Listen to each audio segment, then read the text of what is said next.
अस्सलाम वालेकुम नाज़रीन, मैं मोहम्मद रशीद। आप देख रहे हैं प्रोग्राम हक़ाइक़ और आज हमारे साथ मौजूद हैं सियासी तजियाकार इशफाक अब्बासी साहब। अस्सलाम वालेकुम अब्बास साहब। वालेकुम सलाम। अब्बास साहब, ज़िमनी इलेक्शन में मुस्लिम लीग नून को शिकस्त हुई, जिसकी वजह से पार्टी की क़यादत पर तनकीद हो रही है। आप क्या समझते हैं कि इसमें शिकस्त की वजह से कसूरवार कौन है? देखिए जी, इसमें कोई ऐसी बात नहीं है, बस वो मीडिया है, मीडिया में तनकीद की जा रही है। असल जो हक़ाइक़ है ना, वो देख नहीं रहा कोई।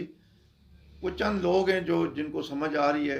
बात ये है कि ये 20 सीटें जो थी, ये किसकी थी? ये पीटीआई की थी ना। ये मुनर्रिफ अरकान थे, जो पीटीआई के जीते हुए अरकान थे। उन्होंने हमज़ा शहबाज को वज़ीर आला के उस पे जब इलेक्शन हुए उन्होंने वोट दिए। उसके ऊपर पीटीआई ने रिट दायर की इलेक्शन कमीशन में। वो उस पे वो नाइल हुए। वो नाइल होने के बाद दोबारा इलेक्शन हुआ। ये तो इन्हीं की अपनी सीटें हैं भाई। टेक्निकल तौर पे पीटीआई जो है वो 5 सीटें उन्होंने लूज़ की हैं। अगर आप देखें ना, तो पीटीआई आ रही है। शिकस्त पीटीआई को हुई है, शिकस्त उसको हुई है। लेकिन लोग अगर जी नून हार गई, भाई नून किस तरह हार गई? नून ने तो 4 सीटें जीती हैं, उनकी उनकी सीटें जीती हैं। एक जो आज़ाद रफ़ीउद्दीन, वो भी नून का ही बंदा है, वो भी शामिल हो गया है या शामिल हो जाएगा। तो 5 सीटें समझें आप कि पीटीआई ने लूज़ की हैं। तो ये पार्टी पे तनकीद का मकसद क्या है? कुछ भी नहीं है। ये तो वैसे ही एक बस सियासी खेल खेला जा रहा है। भाई नून ये हो गया, वो हो गया। नून, मुस्लिम लीग नून जो है पंजाब का वो गढ़ है वो उनका। और मुस्लिम लीग नून को शिकस्त देना इतना आसान नहीं है। लेकिन मरीम नवाज़ ने तो अपनी शिकस्त आपके सामने जो है आपको पता है, उन्होंने तस्लीम कर ली, नहीं, फ़ौरन वो उन्होंने। तस्लीम तस्लीम तो उसने करना ही था ना। देखे ना, आला ज़रफ़ी का मुजाहरा किया उन्होंने। उन्होंने मरियम नवाज़ ने आला ज़रफ़ी, वो इमरान खान की तरह या नहीं कि भाई वो ये हो गया तो वो हो गया, धांधली हो गई तो फलाना हो गई। उन्होंने ठीक है, उन्होंने कहा ठीक है जी। तो वो बीच में जो असल जो बात है वो जीती हैं, हारी नहीं है। मुस्लिम लीग नून हारी नहीं है। 5 सीटें वो उन्होंने इनकी निकाल ली हैं। अच्छा अब्बासी साहब, आपकी सियासत पे बहुत गहरी नज़र है। हमारे नाज़रीन को ये बताएं कि अंदर की क्या खबर है, क्योंकि जो पीडीएम का इजलास हुआ है उसमें पार्टी के तमाम सरबराहान बहुत कुछ नज़र आ रहे हैं। आप ये मुझे बताएं कि अंदर की क्या खबर है, क्या लगता है आपको? ये आपने बड़ी अहम अंदर की खबर का मुझसे पूछा है। तो मैं इस प्लेटफॉर्म से मैं बताता चलूँ कि ये जो एक मिल के ये काम हुआ है, जो कुव्वतें हैं, जो नादीदा कुव्वतें हैं, ताकतवर हलके हैं, ये इलेक्शन से पहले इनकी बातचीत हुई है। उसके बाद इन्होंने सिर्फ इमरान खान का जो बयानिया है कि साजिश हो गई, अमेरिका ये कर गया, वो कर गया, मैन मुझे निकाला, इन्होंने किया। इस्टेब्लिशमेंट भी पर भी इल्ज़ामात, इलेक्शन कमीशन पर भी इल्ज़ामात, फिर वो गद्दार, चोर, इस किस्म के जो बयानिया है, इसको दबाने के लिए इन्होंने ये जो सीटें हैं ये पीटीआई को खुद दी हैं। ये खुद दी हैं ताकि इसका जो बयानिया है उसको दफन किया जाए। और वो जो इल्ज़ामात हैं, धांधली हो जाएगी, ये हो जाएगा।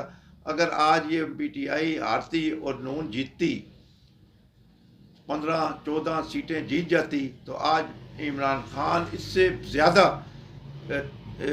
तेज़ी से शदीद तनकीद कर रहा होता और वो तहरीक एहतजाज की तहरीकें चलाना शुरू हो जाता और कोई धरने की तारीख दे देता और आवाम को ज़्यादा मोटिवेट करता। लेकिन आप देख रहे हैं उनकी ये जो एक मनसूबाबंदी थी उसमें वो कामयाब रहे कि उन्होंने एक 20 सीटों की 15 सीटें देकर उन्होंने इसके बयानिए को दफन किया। और उनका जो अब देखें, अभी उसका जो बातचीत का और उसका रवैया है वो तब्दील हो चुका है। अभी उसने जो तकरीर की है उसमें इस्टेब्लिशमेंट का नाम नहीं लिया, उसने धांधली का नाम नहीं लिया, उसने चोर का दार नहीं कहा। तो उन्होंने ये इन्होंने एक तरीके से इन्होंने अपना काम किया है मिलकर कि भाई इसको, इमरान खान को रोकना। अगर यहाँ ये हार जाएगा और अगर ये आपने 20 सीटें 15 ले भी ली तो 6 महीने साल बाद इलेक्शन हो जाएगा, तो इन्हीं इसी को दे दें सीटें। तो इन्होंने इसको सीटें देकर इसके बयानिए को रोका है, इसके बयानिए को दफन करने की कोशिश की है। और वो हो रहा है। अब इसको अगले इलेक्शन में ना, इसको क्या चाहिए, अगले इलेक्शन में तो इसके पास कुछ बयानिया नहीं होगा ना। वो चोर चोर कहते कहते तो इसने 20 सीटें तो ले ली हैं, गद्दार कहते हुए 20 सीटों में से 15 उसने ले ली हैं। इसी तरह इलेक्शन कमीशन पे इल्ज़ाम देखे ना, इनके होते हुए वफाक में इनकी हुकूमत, पंजाब में मुस्लिम लीग नून की हुकूमत, और धांधली का नाम ही नहीं, उसने एक्सेप्ट किया है कि भाई ये बग़ैर धांधली, बग़ैर किसी शफाफ इलेक्शन हुए हैं, ये पहली मरतबा हुआ है। और फिर आपने कहा ना मरियम नवाज, उसने फौरी जब रिज़ल्ट आने शुरू हुए, उसने आधे घंटे में, 1 घंटे में उसने शिकस्त की तस्लीम कर ली। ऐसे कोई भी नहीं करता, लेकिन क्योंकि इन्होंने अपना एक मनसूबा बंदी के साथ ये काम किया हुआ था, उसके तहत ये चल रहे हैं। और आज जो पीडीएम के इजलास में जो जिन चेहरों में खुशी के आसार थे, सबके चेहरों पे थे, तो वो ये अपने मकसद में वो कामयाब हो गए। उन्होंने अपना एक मकसद हासिल किया है कि इमरान खान के, अगर हम यहाँ उनको सीटें हम जीतते हैं और हमें सीटें मिल जाती हैं, तो इमरान खान इस वक्त 2-2 फुट ऊपर छलंगे लगा रहा होता, और वो गाली गलोच और धांधली और इलेक्शन कमीशन और धरने और इस किस्म की बातें करके उसने माहौल ख़राब कर देना था। तो इसलिए उन्होंने ये जाना कि इसको 15 सीटें 16 दे के इसको चुप कराया जाए और वो कामयाब रहें। अभी आगे देखें, अगला जो इलेक्शन आएगा, असल इलेक्शन वो होगा जो आम इलेक्शन होगा, जनरल इलेक्शन होगा। असल इलेक्शन उस पर सबकी नज़र है, उस पर क्या होगा। तो इसलिए इन्होंने अभी ये जो बयानिया है यहाँ ख़त्म हो गया ना, अमेरिका बयानिया जो था साजिश ये वो ख़त्म हो गया।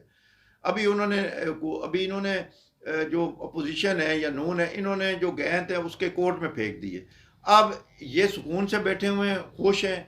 अब वो परेशान हैं। वो परेशान इसलिए हैं कि वहाँ पर एक ग्रुप आ गया है पीटीआई का, जो कि नहीं चाहता कि हम परवेज़ इलाही को बनाएं वज़ीर आला या उसको वोट दें। क्यों कि उनको तो मुस्लिम लीग का आपके पास 6-7 सीटें हैं, तो वो कहते हैं हम इनको क्यों दें, हमारा अपना पीटीआई का बंदा हो। अभी इसके पीछे शाह महमूद कुरैशी जो है वो भी अपने बेटे के लिए मुतहरिक है। तो अब वो परेशानी उनको लाक है, अपोजिशन को, अब पीडीएम को कोई परेशानी नहीं है, और वो पीडीएम अपना खेल खेल रही है। उसने अच्छे पत्ते खेले ये 2 इस ज़मीनी इलेक्शन में, और उन्होंने अपना बिल्कुल वर्क अच्छा किया है, मनसूबबंदी ठीक की है। ये इमरान खान के लिए परेशानी है कि पूरे होते हैं 22 तारीख को बंदे नहीं होते। अगर 2-4 बंदे आगे पीछे हो गए तो परवेज़ इलाही फिर रह जाएगा। तो ये होगा, आप देखेंगे कि परवेज़ इलाही के लिए बड़ी मुश्किलात हैं, क्योंकि अलीम खान भी मुतहरिक हो चुके हैं, जहांगीर तरीन भी मुतहरिक हो चुके हैं, और जरदारी साहब ने चौधरी शुजात से रब्ता किया और चौधरी शुजात के घर पहुंच चुके हैं। इस वक्त जब हम बातें कर रहे हैं, चौधरी शुजात साहब के घर में जरदारी साहब ने रब्ता करके उनसे मुलाकात का टाइम लिया और वो पहुंच चुके हैं। तो ये इतनी आसानी से मतलब इनको पंजाब देने वाले नहीं हैं, और ये देखेंगे आपके आपके ख्याल में पंजाब इन्हें पीटीआई को नहीं मिलेगा? मतलब वो मुश्किलात हैं परवेज़ इलाही के लिए। और ग्रुप में जो पीटीआई का जो ग्रुप है, पीटीआई जो तंजीम है या जमात है, उसमें भी रेजिस्टेंट है। उसमें भी वो लोग कह रहे हैं कि भाई हम परवेज़ इलाही को नहीं देना चाहते। 20-25 लोग हैं, वो ज़्यादा भी हो सकते हैं। बस सिर्फ 2-4 बंदे पीछे हो जाएं, 5, तो वो ख़त्म हो जाएगा। अगर उस दिन वोट ना डालें, वो बोलते हैं हम वोट ही नहीं डालते, तो फिर भी परवेज़ इलाही रह जाएगा। तो अभी बड़ी यानी बड़ा मुश्किलात हैं। अभी देखें क्या होता है। ठीक है नाज़रीन, ये थे इशफाक वासिद साहब, जिनका तज्ज़िया आपने सुना। इसके साथ ही इजाज़त दीजिए, और हमारे चैनल को लाइक, सब्सक्राइब और शेयर कराना ना भूलिएगा। अल्लाह हाफ़िज़।